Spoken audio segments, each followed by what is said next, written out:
The Accord isn't exactly a style leader, but it isn't offensive to the eyes either. It is a little more stylish than the previous generation, but that's like saying flip-flops are more stylish than Crocs.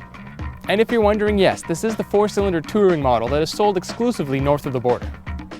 I never liked the 5th generation Sonata. For me, it was too curvy and fashion forward, and apparently I wasn't alone, because for the 2015 model year, the 6th generation Sonata has been redesigned with a more conservative style, more akin to the Genesis sedan, and so far, I'm a fan. The inside of the Accord is laid out very ergonomically and is a comfortable place to be. Both strong points this car has had, well, forever.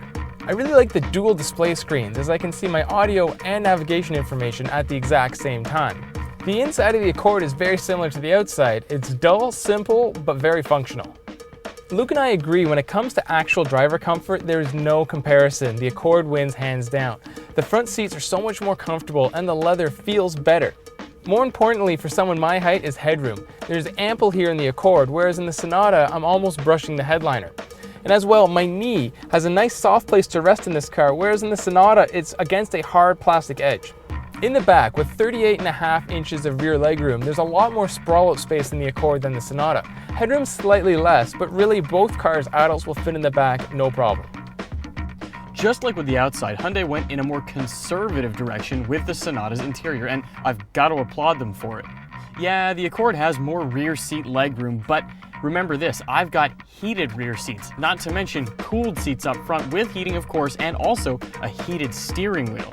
It shouldn't come as much of a surprise that Hyundai is up to its old tricks again, arming its cars to the teeth with segment-busting features. The trouble is, they still haven't addressed a lot of the things that were sort of problematic in their past cars either. Yes, the interior looks really nice, but there are quite a few areas made of hard plastics and obvious parts of the interior, like this portion right here in the center stack that has panels that just don't line up. Worse still, the seats are particularly uncomfortable even with how adjustable they are, and honestly, that all is really, really disappointing. It's obvious a formula is emerging to build the perfect family sedan. Just look at these two cars. They have the exact same horsepower, their curb weights are within 6 pounds of each other, they're a quarter inch apart in overall length, and they ride on the exact same tires. Now, the one area they do differ is in the transmission. Yes, the Accord has a CVT, but you know what? Who cares? This may well be the best CVT on the market.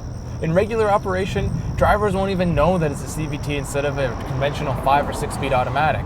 And on the highway, it does its best to make the engine not drone. Probably the most important point, though, is real-world fuel economy. The Accord is officially rated higher than the Sonata, and in our testing, they both achieved their official ratings, which means this car is more efficient. The engine itself is powerful enough for this car. I mean, it's not a speed demon, but people in this segment aren't really looking for that. It just stays in the background most of the time and doesn't make a lot of noise, which again is what you would want in a mid-size sedan. The Accord has always been one of the most predictable cars to drive, and for 2014 nothing's really changed. All the key controls like steering, throttle, and brake require little effort, and the car just does what you want it to. The Accord may have lost some of its sporty feel over the years, but it's traded it off to be a much easier car to drive. I dare anyone to get in this car and not feel comfortable within minutes. My two biggest complaints behind the wheel have to do with the steering wheel that seems to block the upper portion of the speedometer, and it's not just me. Drivers of different height are having the exact same issue. And my second complaint has to do with the audio screen. As much as I like having a separate second screen, it's not customizable enough for my liking, and there's no tune knob. I guess I shouldn't complain though. At least there's still a volume knob, something that's disappearing on a lot of modern Hondas. The Sonata's steering is heavier, but it still isn't as responsive as what's in the Accord. 10 years ago, I would have laughed at the idea of putting these two cars in the same sentence, let alone a comparison, but Hyundai really has come quite a long way in its products. The Sonata doesn't feel as well balanced as the Accord does, and you're never going to take it out for a fun drive on a Sunday afternoon, but then again, you're probably not going to do that with either of these cars. And at least with the Hyundai, the suspension does a great job of soaking up all the bumps and potholes that you're likely to be rolling over in daily driving. And even if it's not the most powerful car on the road, it's especially quiet. And if you're going to be going on a long drive, that, to me at least, means an awful lot. And keep in mind that the Sonata also has a larger trunk, which again, you don't get quite as much rear seat legroom, but you can also carry a little bit more stuff in the back. One of the other things I really like about the new products coming from Hyundai these days is the touchscreen control system, and specifically what you can do with XM Sirius satellite radio, because you can actually press a button and then scroll back to the songs that you were listening to a few minutes ago if you don't like what's on the radio right now.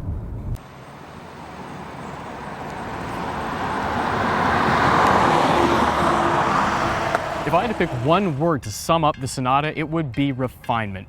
It's sexier, it's smoother over bumps, and it comes with more technology. And that may be its downfall. It's trying too hard to be premium. The Accord just makes more sense. It's more comfortable, easier to drive, and more efficient in the real world. These are all things that buyers in the mid-size sedan segment are looking for.